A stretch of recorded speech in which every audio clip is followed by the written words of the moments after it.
ආයිබෝවන් සියලුම දෙනාට මම දැක්කොත් බලන්න නාලිකාවෙන් අහන්නට නොවේ හිතන්නට දෙයක්. අප්‍රේල් සිංහල අවුරුදු මාසේ නේද?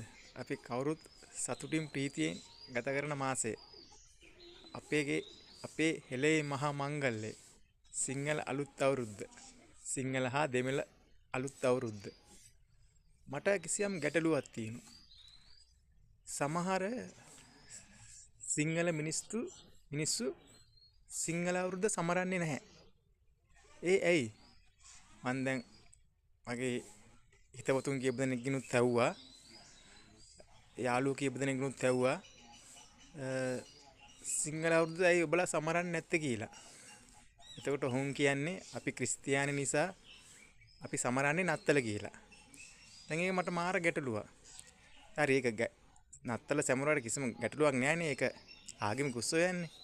නමුත් මේ දැන් අප්‍රේල් 14 වෙනිදාට එන්න නියමිත සිංහල හා දෙමළ ජනතාවගේ අවුරුද්ද.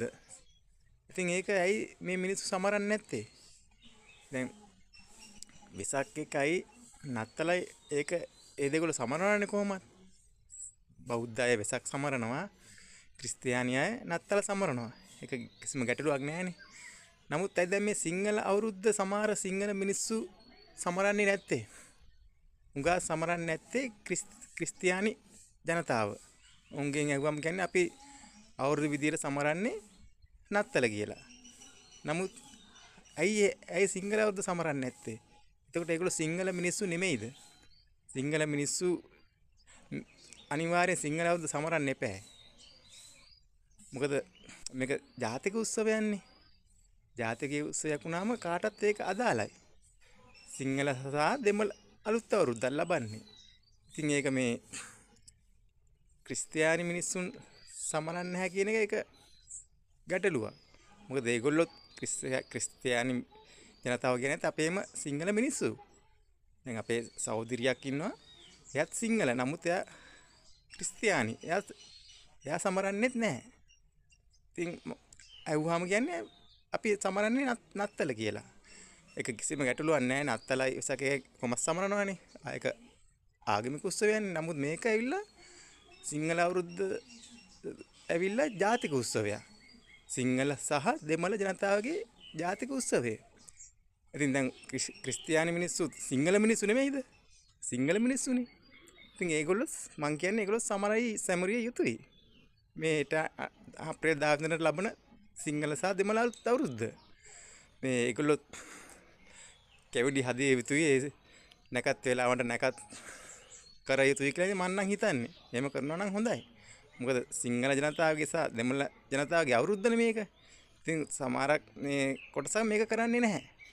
ඉතින් ඒක සෑහෙන මට නම් ගැටලුවක්.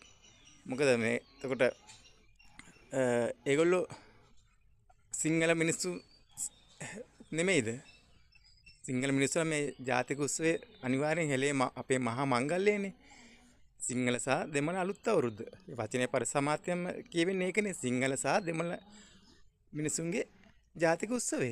ඉතින් ක්‍රිස්තියානි මිනිස්සු කියන්නේ සිංහල මිනිස්සු දෙමළ මිනිස්සු ජනතාව විය යුතුනේ. ඉතින් ඒගොල්ලොත් අනිවාර්යෙන් මේක සැමරිය යුතුයි. ඉතින් මං කියන්නේ මේක පොඩ්ඩක් හිතන්න මේ ගැන.